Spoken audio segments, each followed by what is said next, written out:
मानिकराव ठाकरे जी, श्री अशोक चौहान जी, श्री मेघनाथ पाटिल जी, श्री गजेंद्र लाडे जी, श्री विष्णुनाथ जी, श्री हरिराज जी, मंच पर उपस्थित सभी कांग्रेस पार्टी के नेतागण पदाधिकारी, आप सबका इस सभा में बहुत बहुत स्वागत।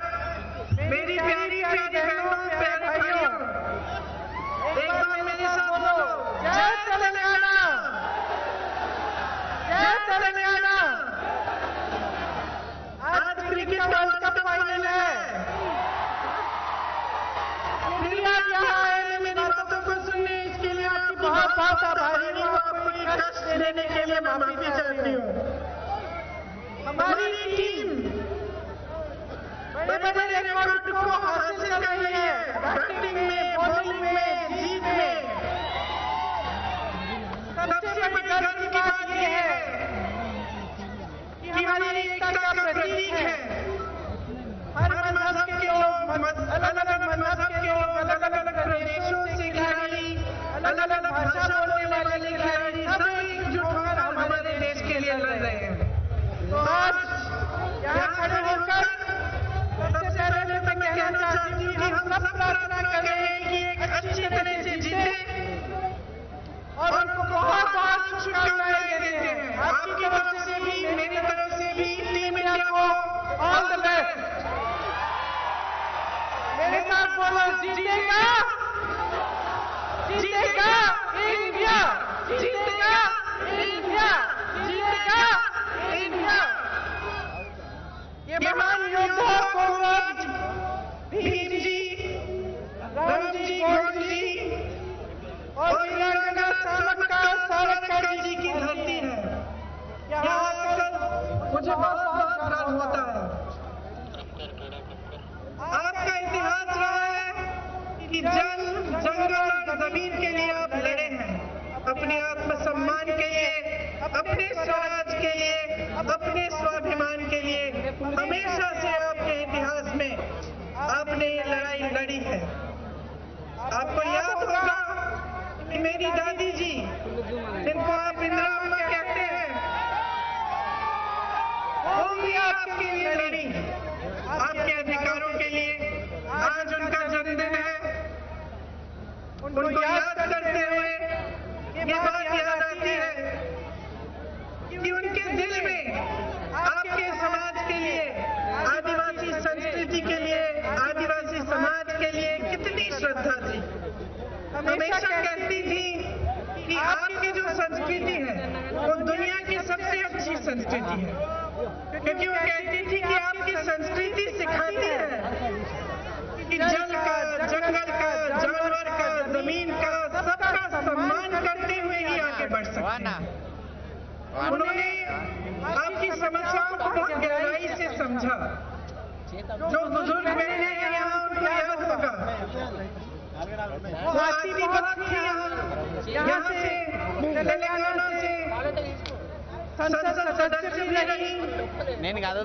जिस समय उनकी हत्या हुई थी, उस समय यहीं से, तेलंगाना से ही वो संसद सदस्य थी। तो आपको याद होगा कि किस तरह से आपकी समस्याओं को समझने की कोशिश करती थी और क्या क्या किया उन्होंने आपके लिए। 7 लाख एकड़ जमीन की पट्टे दिए, आपको जमीन पर अपना जो अधिकार था उसको पहचान कर आपको फिर से वो अधिकार दिया। वो जानती थी कि ये जमीन आपकी है, इसीलिए उन्होंने ये पट्टे दिलवाए। इंटीग्रेटेड ट्राइबल डेवलपमेंट की एजेंसियां बनाई, ट्राइबल सब प्लान में लाखों घर बनाए उन्होंने, पैसा कानून लागू कराया जिसमें आपको अपने ऊपर स्वशासन का अधिकार मिला। आप ये कानून बना कि आपकी जमीन कोई और नहीं ले सकता। ये काम इंदिरा जी ने किया था। इंदिरा जी के बाद कांग्रेस की सरकार ने फॉरेस्ट राइट एक्ट लागू किया। इससे भी आपको जंगलों पर अपना अधिकार वापस मिला। देखो, एक सोच होती है, आप भी इंदिरा जी को याद करते हैं। 40 साल गुजर गए जब से इंदिरा जी की हत्या हुई। लेकिन आज भी गांव-गांव में पूरे आपके प्रदेश में खास तौर से, लेकिन पूरे देश में इंदिरा जी को जहाँ भी हम जाते हैं उनको लोग याद करते हैं।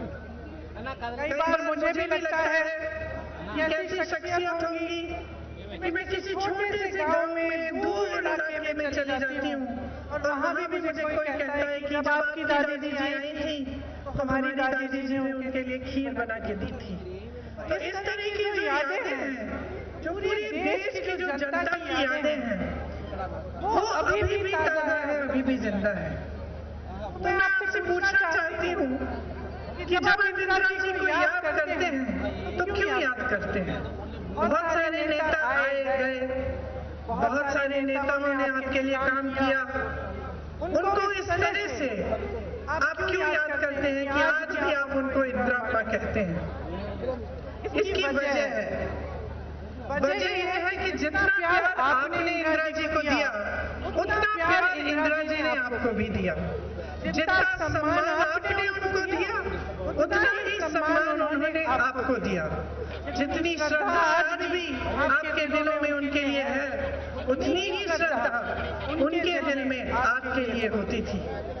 तो एक रिश्ता था आपके और उनके बीच में, और उस रिश्ते के आधार पर उन्होंने काम किए, उस रिश्ते के आधार पर उन्होंने राजनीति की, उस रिश्ते के आधार पर उन्होंने आपका विकास किया।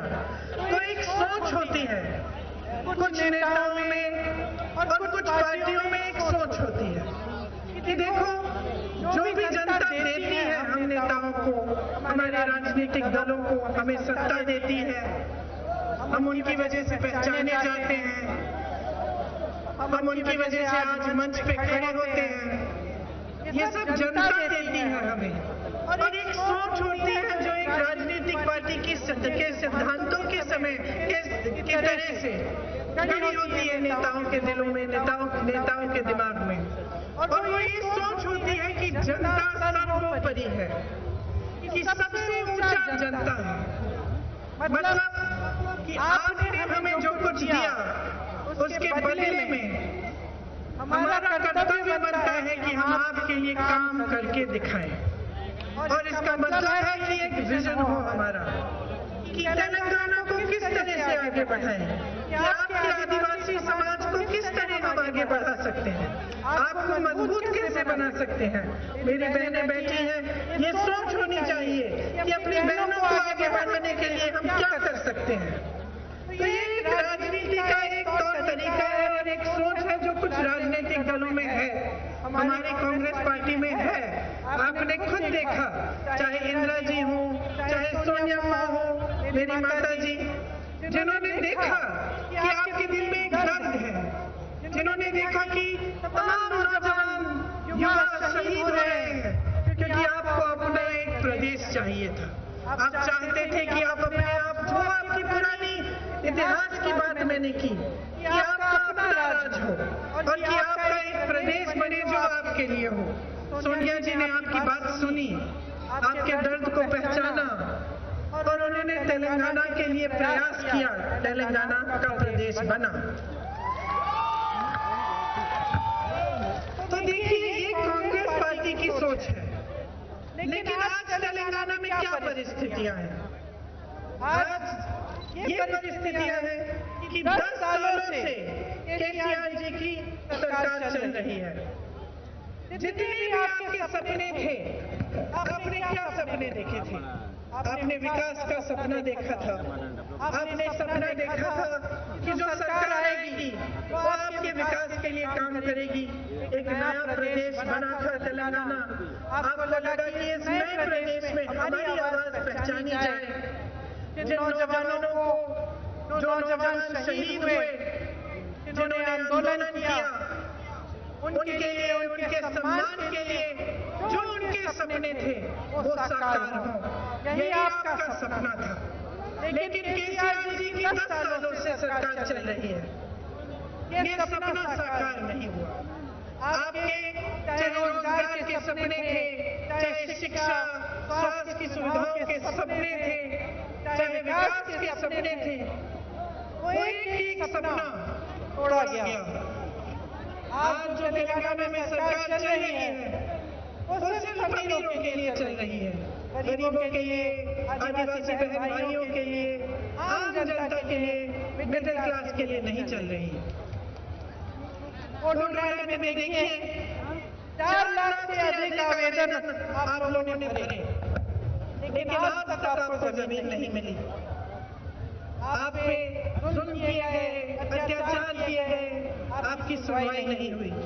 केसीआर जी ने लाखों एकड़ जमीन बांटने का वादा किया था, लेकिन वो वादा आज भी पूरा नहीं है। यहाँ पे अगर नौजवान हैं, हाथ उठाओ, कितने नौजवान हो? सब नौजवान। आपको रोजगार मिला है 10 सालों में? नहीं मिला है। आपको मालूम है कि तेलंगाना में 40 लाख बेरोजगार युवा है आज के दिन में। 40 लाख बेरोजगार युवा हैं। केसीआर जी कहते थे आपको बेरोजगारी का भत्ता मिलेगा, मिला? नहीं मिला। तो ना आपको रोजगार मिला, ना आपको बेरोजगारी का भत्ता मिला, आपको नौकरी नहीं दे पाए। केवल उन्होंने अपने परिवार को रोजगार नौकरी देने का काम किया है। उनके परिवार का एक सदस्य मंत्री बन गया, लेकिन आपके परिवारों में एक भी सदस्य को रोजगार नहीं दे पाए। आप पढ़ते हैं, लिखते हैं, मेहनत से अपने बच्चों को आगे बढ़ाने की कोशिश करते हैं। कोई खेती करता है, कोई कुछ और जॉब करता है, ताकि अपने बच्चे आगे बढ़ पाए। लेकिन बच्चों की फीस देने के बावजूद, उनको प्राइवेट में भी ट्यूशन देने के बावजूद, जब वो परीक्षा करते हैं तो पेपर लीक हो जाते हैं, घोटाले हो जाते हैं। PSC का एग्जाम आपने देखा, आगे भविष्य में सिर्फ अंधकार दिखता है। और जब एक प्रदेश में, एक देश में नौजवान को अपना भविष्य उज्जवल नहीं दिखता, वो कितनी भी प्रयास करे, कितनी भी मेहनत करे, लेकिन उसको ये लगता है कि मैं कुछ भी कर लूं, फिर भी मैं आगे बढ़ नहीं पाऊंगा, तो बहुत ही दुखद स्थिति बन जाती है उस प्रदेश की, उस देश की। आज तेलंगाना में इतने गहरे दुख हो रहे हैं नौजवानों के कि आत्महत्याएं बढ़ रही हैं, क्योंकि उनको लगता है कि हम पढ़ाई करते हैं, लिखाई करते हैं, मेहनत करते हैं, फिर भी कुछ नहीं होता। कांग्रेस पार्टी कह रही है कि अगर हमारी सरकार बनेगी तो हम एक जॉब कैलेंडर निकालेंगे। जॉब कैलेंडर में लिखा जाएगा कि आपकी परीक्षाएं कौन सी डेट पे होंगी, परीक्षा का रिजल्ट कब आएगा, और परीक्षा के रिजल्ट आने के बाद कौन सी डेट पे आपकी जो नियुक्तियां हैं वो शुरू होंगी। इसको एक जॉब कैलेंडर कहते हैं, और ये जरूरी इसलिए होता है ताकि फिर जो होना चाहिए वो ठीक कार्यक्रम से होता है। नहीं तो क्या होता है, काफी बच्चे परीक्षा दे देते हैं और महीनों सालों के लिए भी इंतजार करते हैं, लेकिन नियुक्तियां नहीं होती। इसीलिए हमारा प्रयास रहेगा कि एक जॉब कैलेंडर बने, और उस जॉब कैलेंडर के तहत ही सारी जो परीक्षाएं हैं, नियुक्तियां हैं, भर्तियां हैं, वो हो। इसके अलावा हम कह रहे हैं कि हम 2 लाख रोजगार देना चाहते हैं, और खास तौर से जो नौजवान शहीद हुए थे आपके तेलंगाना के आंदोलन में, उनके परिवारों को कम से कम एक रोजगार दिलाया जाएगा। युवा साथियों, एक बात सुन लीजिए, आपको जॉब चाहिए ना, तो इसके लिए एक कंडीशन करना पड़ेगा कि आप केसीआर और केटीआर को आप जॉब मत दो। अगर आपको जॉब चाहिए तो आपको सरकार बदलनी पड़ेगी। आज पूरे प्रदेश में किसान परेशान है। आपके ऋण माफ करने थे, वो भी नहीं किए। किसान की भी ये परिस्थितियां हैं नौजवानों की तरह कि वो बहुत ही परेशान है। एक तरफ केंद्र सरकार की तरफ से महंगाई बढ़ती चली जा रही है, पेट्रोल डीजल महंगा हो गया है, टैक्स लग रही है हर चीज में, आगे बढ़ना, खेती से कमाई करना बहुत ही मुश्किल हो गया है। जहाँ जहाँ कांग्रेस की सरकारें हैं, उन प्रदेशों में हमने किसानों को केंद्र और बीजेपी की जो नीतियां हैं उनसे बचाने के लिए हमने किसानों को के लिए खास स्कीम बनाई है। और हम चाहते हैं कि अगर हमारी सरकार यहाँ आए, तेलंगाना में, तो हम भी किसानों के लिए यहाँ पे ऐसी स्कीमें लाए और ऐसी चीजें करें जिनसे आपकी सहायता हो। 2 लाख रुपए तक हम फसल ऋण माफ करना चाहते हैं और अगर 3 दिसंबर को हमारी सरकार आई तो कांग्रेस पार्टी कहती है कि आपके कर्ज माफ करने का काम शुरू हो जाएगा। कई लोगों के पास भूमि के रिकॉर्ड नहीं है। केसीआर जी ने धरती पोर्टल शुरू किया था, आप सबको मालूम होगा। उस समय कहा था कि उसमें रजिस्ट्रेशन का काम होगा, लेकिन बाद में पता चला कि इसका गलत इस्तेमाल हो रहा है और आपसे उस पोर्टल के जरिए काफी जमीनें छीनी गई। इस तरह की चीजों को बंद कराना और आपके लिए सही काम सही तरह से स्कीमें बनाना ये कांग्रेस करेगी। कांग्रेस पार्टी ये भी कह रही है कि जब हमारी सरकार बनेगी तो आपको एमएसपी की गारंटी मिलेगी। धान के लिए आपको 2500 रुपए मिलेंगे, सोयाबीन के लिए 4400 रुपए, मक्के के लिए 2200 रुपए, गन्ना के लिए 4000 रुपए, अरहर के लिए 6700 रुपए और कॉटन के लिए 6500 रुपए। ये सब काम हम आपके लिए करना चाहते हैं। आजकल आपके प्रदेश में बहुत घोटाले हो रहे हैं। कालेश्वरम परियोजना में आपने देखा कि कितना बड़ा घोटाला हुआ। मिशन भागीरथ में भी घोटाला हुआ। बड़े बड़े जितने भी प्रोजेक्ट्स हैं उसमें कमीशन खा के सरकार ने आपको लूटा है। देखिए, सरकार का ना कोई पैसा नहीं होता। जो सरकार का पैसा होता है वो जनता का पैसा होता है। जनता की संपत्ति होती है जो सरकार जनता के लिए इस्तेमाल करती है। और जब ऐसी सरकार आती है कि आपके जो पैसे हैं, आपकी संपत्ति वो लूटती है और आपको नकारती है, आपके लिए काम नहीं करती, तो आपको एकदम सावधान होना चाहिए। देखिए, जो बीजेपी की सरकार है केंद्र में, उसने क्या किया? जो देश की संपत्ति है, बड़े हवाई अड्डे हैं, बंदरगाह हैं, जितनी भी देश की सरकारी बड़ी बड़ी कंपनियां हैं, वो अपने बड़े बड़े उद्योगपति दोस्तों को दे दिए। जो कर्ज बड़े बड़े उद्योगपतियों के थे उनको हजारों करोड़ों में माफ कर दिया। लेकिन जब किसान के कर्ज की माफी की बात आई तो उन्होंने कहा कि पैसे नहीं है। जब सरकारी कर्मचारियों के पेंशन की बात आई तो उन्होंने कहा कि हमारे पास पुराने पेंशन के लिए पैसे नहीं है। उसी तरह से जो तेलंगाना में सरकार चल रही है उससे आपका पैसा लूटा और आपको आपके लिए अच्छी स्कीम बनाकर जमीन पे उन स्कीमों को लाकर आपकी सहायता करने के बजाय आपको लूटा। तो आपको समझना पड़ेगा कि 10 सालों में जो भी हुआ है तेलंगाना में, sand mafia, land mafia, wine mafia, mine mafia, सबको सरकार ने उन संरक्षण दिया, फूलने फलने दिया। लेकिन यहाँ का किसान, मजदूर, नौजवान, यहाँ की बहनें आपको आगे बढ़ाने का काम नहीं किया। आपको ठीक तरह से सोच समझकर अब आगे बढ़ना पड़ेगा। या तो आप अपने प्रदेश में 10 साल 5 साल और यही 10 साल का राज लाओ, जिसमें आपके लिए कुछ किया नहीं, जिसमें आपने सिर्फ लूट देखा, सिर्फ केसीआर जी के परिवार का विकास देखा, सिर्फ ये देखा कि जितने भी बड़े बड़े नेता हैं वो अपने महल बना रहे हैं, उनका अच्छा जीवन गुजर रहा है, लेकिन आप तरस रहे हैं, आप परेशान हैं।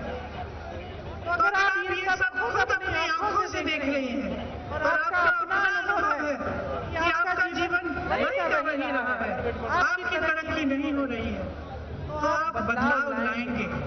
तो आप ये प्रयास करेंगे कि इस चुनाव के बाद एक ऐसी सरकार आए जो आपके लिए काम करे।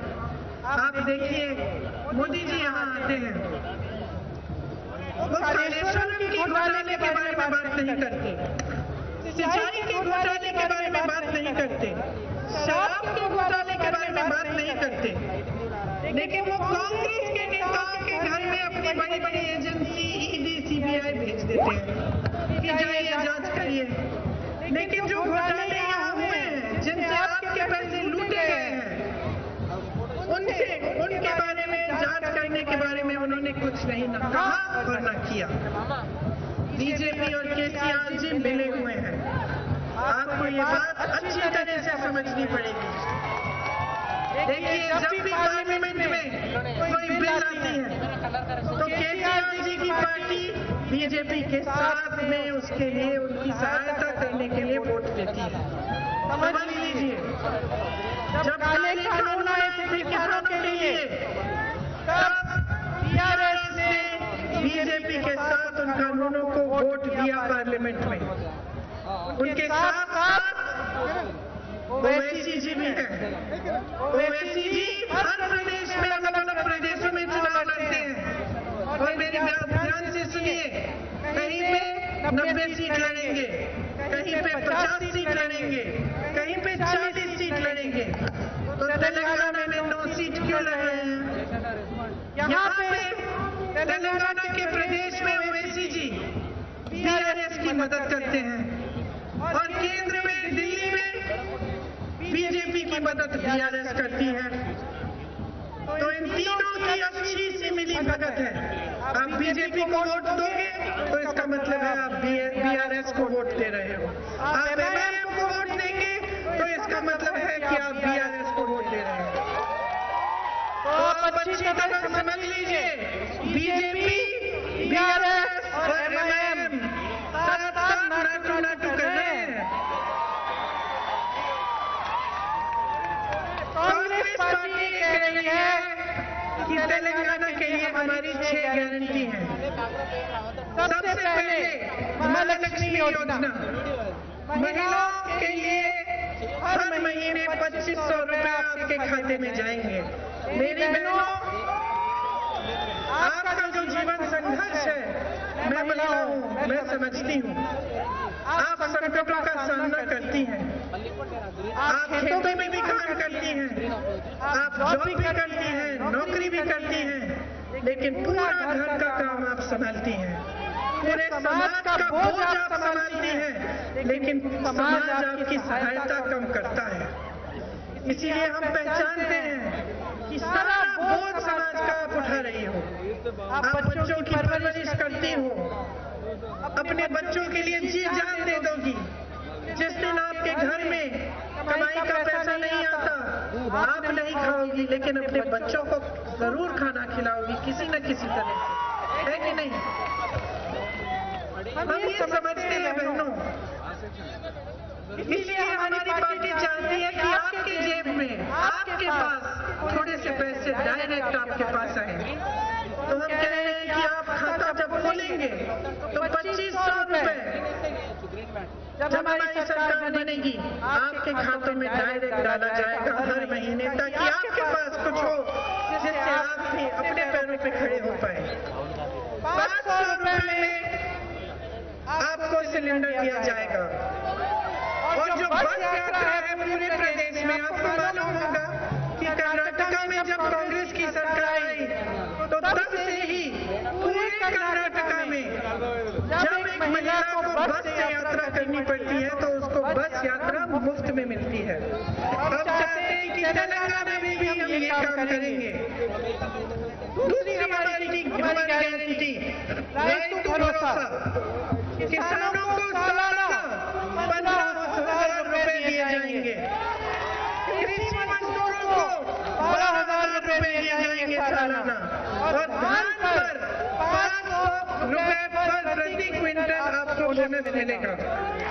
तीसरी गारंटी, गृह ज्योति, 200 यूनिट बिजली आपको फ्री मिलेगी।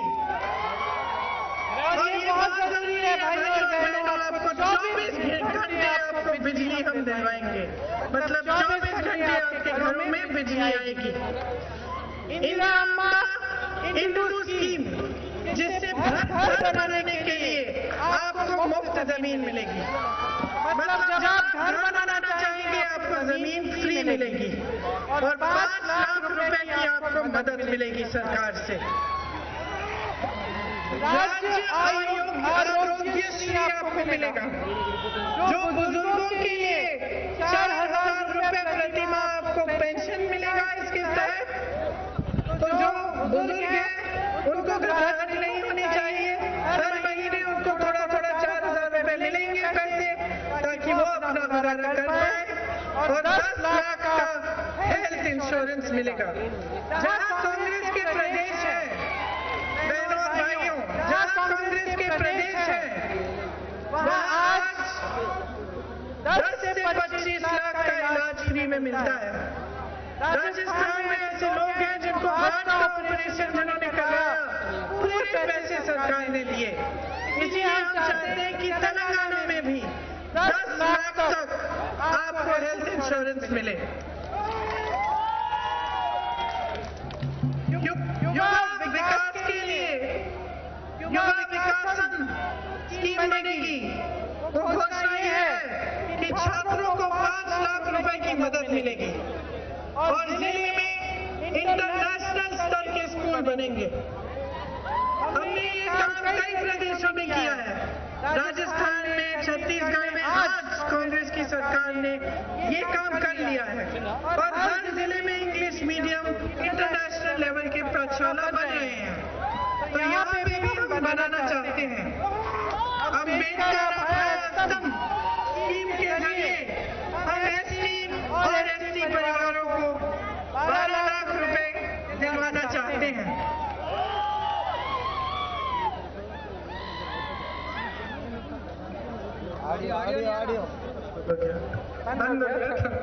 देखिए, कांग्रेस की जो बुनियाद है वो गांधी जी ने डाली।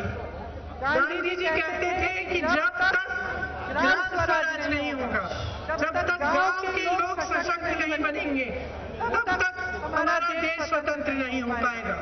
ये गांधी जी कहते थे। गांधी जी के बाद जितने भी कांग्रेस के नेता आए, सबने प्रयास किया कि आप मजबूत बने, आपकी तरक्की हो। इंदिरा अम्मा की मैंने बात की, मैंने आपको बताया कि कितने सच्चे दिल से आपके लिए उन्होंने काम किया। बचपन से हमें उन्होंने यही सिखाया कि जब सरकार बनती है, सरकार को सत्ता मिलती है, तो सत्ता का मतलब ये नहीं है कि अपने आप को लोगों को भूल जाओ। उन्होंने हमेशा ये सिखाया कि जनता में सबसे ज्यादा विवेक होता है, जनता में सबसे ज्यादा शक्ति होती है। जब सत्ता मिलती है तब जनता के लिए काम करना हमारा कर्तव्य है और जनता को हम के प्रति हम जवाबदेह होते हैं। लेकिन अफसोस ये है कि तेलंगाना में जो 10 सालों से सरकार रही है वो अपनी जवाबदेही भूल गई है, अपनी ड्यूटी भूल गई है आपके प्रति। वो जितना भी काम कर रहे हैं आपसे लेने के लिए, आपको देने के लिए नहीं कर रहे हैं। इसलिए बहनों और भाइयों, मैं आपसे पूछना चाहती हूँ, यहाँ आकर खासतौर से आज के दिन जबकि इंदिरा जी का जन्मदिन है, मैं आपसे वोट नहीं मांगना चाहती, मैं आपकी जागरूकता मांगना चाहती हूँ।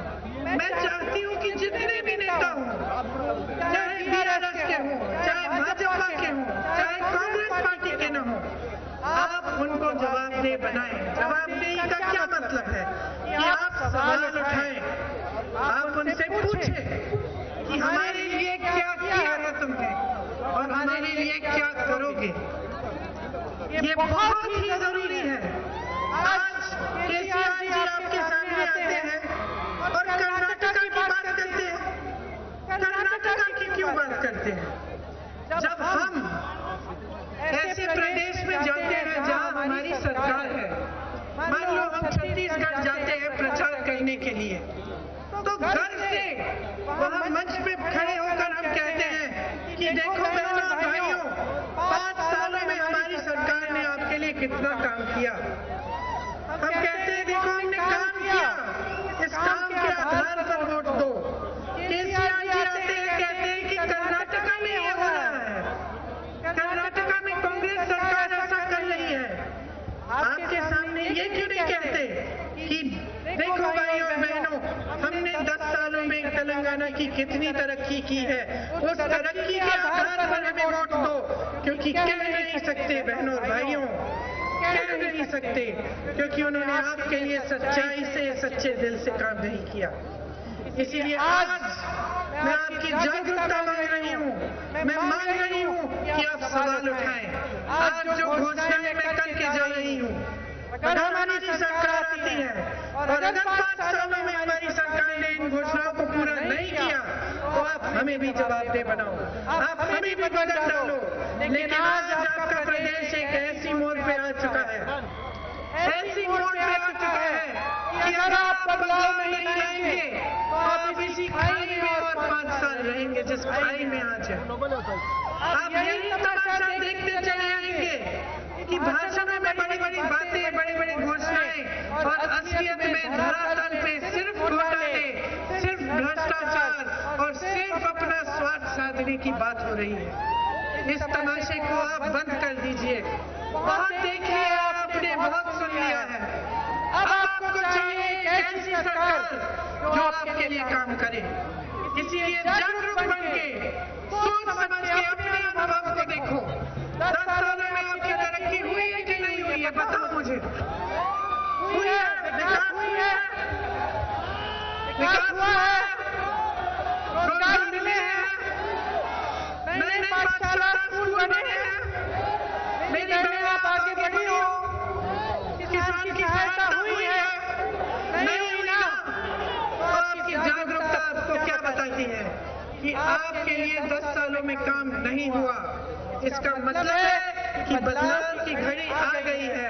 बदलाव लाओ, अपने प्रदेश को मजबूत बनाओ, अपने गांव को, अपने जिले को, अपने शहर को मजबूत बनाओ, अपने समाज को मजबूत बनाओ, ताकि आपको आगे बढ़ाया जा सके। और जितनी भी अच्छी अच्छी घोषणाएं, जो कांग्रेस का विजन है, जो रोड मैप है आपके प्रदेश के लिए, वो कांग्रेस के नेता आपको बनाकर, आपको काम करके दिखा पाए। आप सबको बहुत बहुत धन्यवाद। अब जाइए, घर जाइए, मैच देखिए और खूब जोर से इंडिया टीम के लिए आप खूब जोर से पूरा अपना प्रयास करें और अपनी शक्ति डालें। बहुत बहुत धन्यवाद। जय हिंद।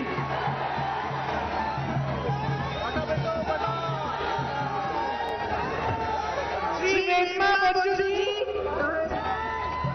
श्री अजय गजेंद्र जी, श्री अन्ना जी, तीनों हमारे उम्मीदवार हैं। इनको आप समर्थन करिए, भारी बहुमत से जिताइए, ताकि आपके प्रदेश में एक सही सरकार बने।